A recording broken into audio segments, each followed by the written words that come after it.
ఆగండి ఆగండి, జస్ట్ ఇప్పుడే ఒక క్రేజీ అప్డేట్ వచ్చింది. మన ఇండియా ఎకానమీ నెక్స్ట్ లెవెల్కి దూసుకెళ్లిపోయింది. ఇంతకీ ఈ పెద్ద పెద్ద నంబర్ల స్టోరీలో మనలాంటి కామన్ పీపుల్కి ఏం దొరుకుతుంది? పదండి ఈ మ్యాటర్ని డీకోడ్ చేసేద్దాం. 8.2%. ఏంటి, ఏదో నంబరే కదా అనుకుంటున్నారా? అస్సలు కాదు. ఇది మన ఫ్యూచర్ని మార్చేసే ఒక గేమ్ చేంజర్. దీని వెనుకున్న అస్సలు కథ తెలిస్తే మైండ్ బ్లాక్ అవ్వడం పక్కా.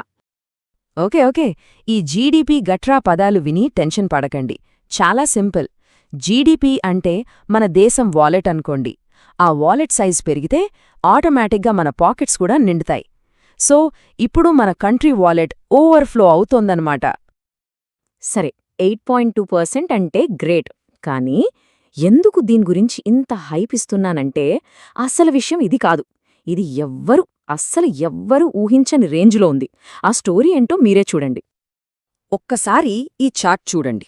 మార్కెట్ ఎక్స్పర్ట్స్ అందరూ 7.3% అనుకున్నారు. కానీ మనమేం చేశాం? బూమ్! 8.2%. వాళ్ల అంచనాల్ని దాటేశాం. దీన్ని గెలవడమనరు, రచ్చ రచ్చ చేయడమంటారు. అండ్ ఇదేదో లక్లో వచ్చిన సింగిల్ విన్ కాదు. గత 1.5 సంవత్సరాల్లో ఇదే హయ్యెస్ట్ గ్రోత్. అంటే మన ఎకానమీ ట్రైన్ ఇప్పుడు ఫుల్ స్పీడ్లో దూసుకెళ్తోంది. ఇక మనల్ని ఆపేదే లేదు. మరి ఈ రాకెట్ స్పీడ్కి ఫ్యూయల్ ఎక్కడ్నుంచొస్తోంది? ఎవరో కాదు, మనమే. అవును, మనం చేస్తున్న షాపింగ్, ఫ్యాక్టరీల్లో జరుగుతున్న ప్రొడక్షన్, మన చుట్టూ కడుతున్న బిల్డింగ్లు అన్నీ కలిపి ఈ గ్రోత్ని పైకి లేపుతున్నాయి. సో రియల్ హీరోస్ మనమే. ఓకే, బాగుంది. నంబర్స్ అన్నీ అదిరిపోయాయి. దేశం డెవలప్ అవుతోంది. అంతా ఫైన్. కానీ మనకేంటి? మన లైఫ్లో ఏం మారుతుంది? ఇప్పుడు అసలు పాయింట్కి వచ్చేద్దాం.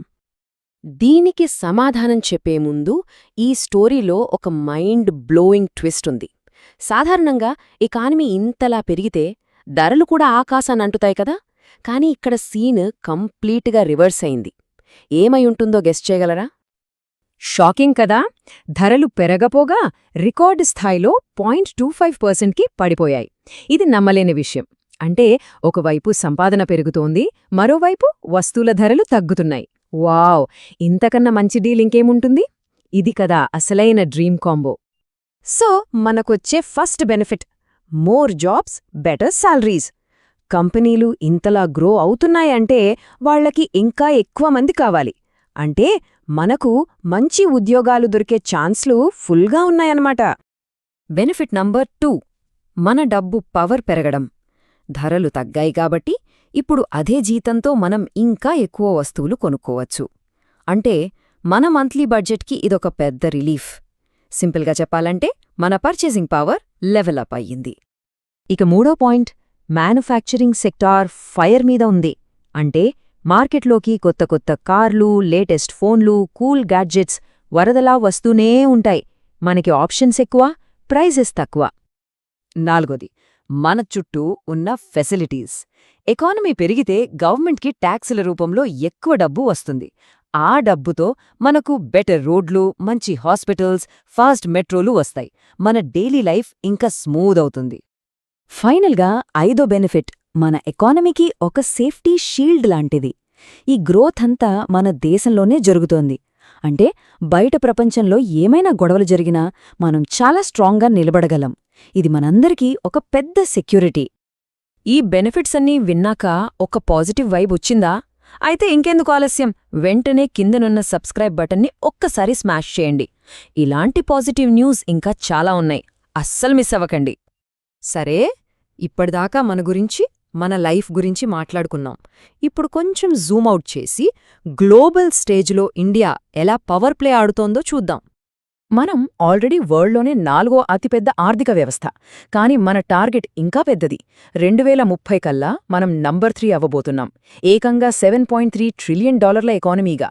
ఈ 8.2% గ్రోత్ అనేది ఆ పెద్ద గోల్కి మనం ఎంత ఫాస్ట్గా వెళ్తున్నామో చూపిస్తోంది. సో ఈ మొత్తం స్టోరీలో మనం గుర్తుపెట్టుకోవాల్సిన మెయిన్ పాయింట్ ఏంటంటే, ఈ 8.2% అనేది న్యూస్ పేపర్లో కనిపించే ఒక నంబర్ మాత్రమే కాదు. ఇది మన జాబ్స్లో, మనం కొనే వస్తువుల్లో, మనం నడిచే రోడ్లలో, మనం ప్రతిరోజూ ఫీల్ అయ్యే ఒక రియల్ గ్రోత్. మరి ఈ మొత్తం గ్రోత్ స్టోరీలో మిమ్మల్ని ఎక్కువగా ఎగ్జైట్ చేసిన విషయం ఏంటి? మనకు దొరికే కొత్త ఉద్యోగాలా, తగ్గిన ధరలా, లేక ఇండియా గ్లోబల్గా టాప్కి వెళ్తోందనా? మీ ఒపీనియన్ ఏంటో కింద కామెంట్స్లో చెప్పేయండి. ఈ పాజిటివ్ వైబ్ని ఇక్కడితో ఆపొద్దు. వెంటనే ఈ విశ్లేషణను లైక్ చేయండి. ఈ గుడ్ న్యూస్ని మీ ఫ్రెండ్స్, ఫ్యామిలీ అందరితో షేర్ చేయండి. మీ అభిప్రాయాల్ని కామెంట్ చేయండి. మరిన్ని ఇలాంటి క్రేజీ అనాలిసిస్ల కోసం మన ఛానల్కి సబ్స్క్రైబ్ చేసుకోవటం అస్సలు మర్చిపోకండి. నెక్స్ట్ విశ్లేషణలో కలుద్దాం.